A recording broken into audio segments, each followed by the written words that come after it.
back in 2009.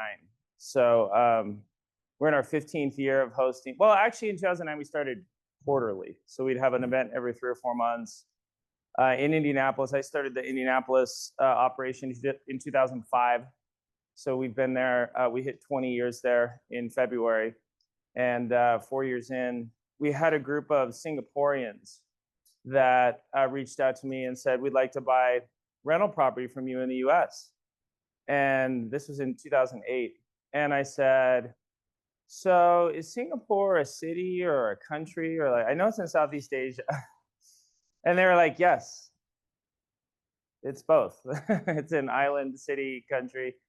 And I said, and you want to buy properties from us in Indianapolis? They said, yeah, we saw that you're in Kansas City also. We'd like to buy properties from you there too. We found you on the Google. And they said, what other markets are you in? I said, well, we're in Orlando and Dallas, because we had Alpine Property Managements in those markets as well at the time. And they said, we'd like those also. And so let me kind of show you what we have here. Let me, let's see.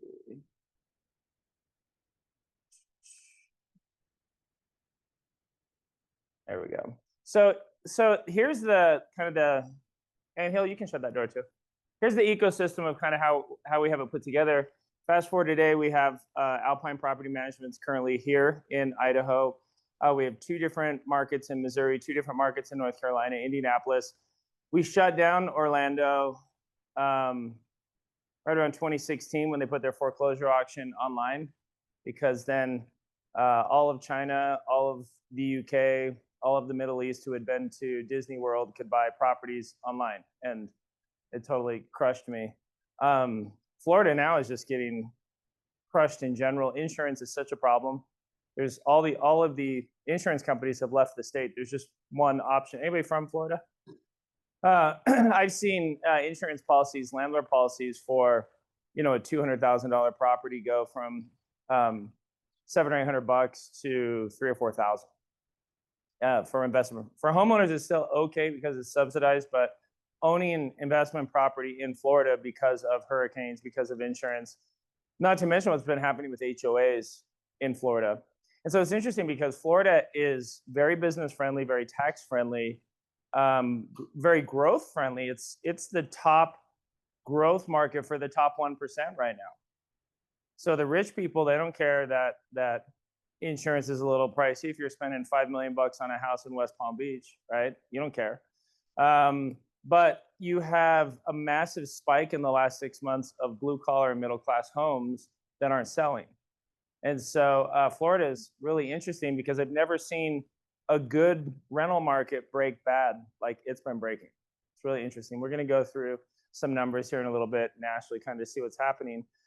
But in 2008, when Singapore called saying we want to buy rentals in the U.S., then that was part of it. And I said, all right, I gotta go to Singapore. I gotta figure out why someone would want a rental property in Indianapolis or Kansas City. So I flew out there and we met with a group of 20 investors. And I'm chatting with them and they said, there's no such thing as this was in 2008. There's no such thing as a property under $1 million in Singapore. There's no single family homes. It's all condos basically. And I'm like, yeah, and how much, if you rented, if you bought a condo as an investment, they're like, you could get like $800 a month. And I'm like, to even make any money, you'd need to get like $10,000 a month on $1 million condo, 8 to 10, right? And they said, right, that's why we want to buy properties from you in Indianapolis, because if we spend $1 million in properties, then we'll get $8,000 to $10,000. I said, okay, that makes more sense.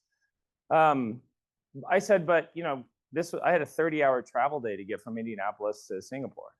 And they're like, yes, we're much savvier than you. Because I said, I was meeting with an investor from Chicago, 200 miles away, and they said they didn't want to buy a rental in Indiana because it was too far.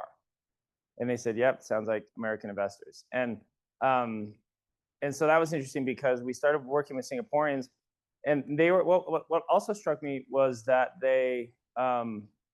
currency was a big thing for them. And so their currency was falling in value in relationship to the dollar. And over a 24-month period, it fell like 20%.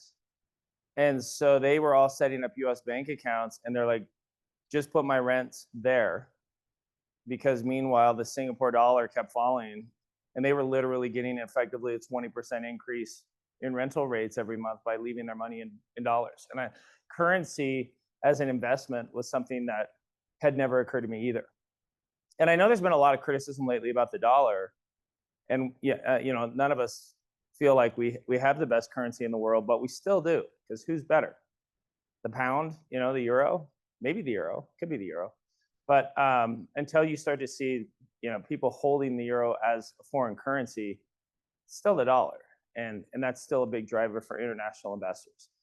Now, could the dollar continue to devaluate? Absolutely, and we'll talk about that, today as well. But that was kind of how we got started with the event, because then I had a group of 15 Singaporeans that wanted to come over to Indianapolis and buy properties from us at once. And so we said, well, let's just do a 3-day event and host them. And then we can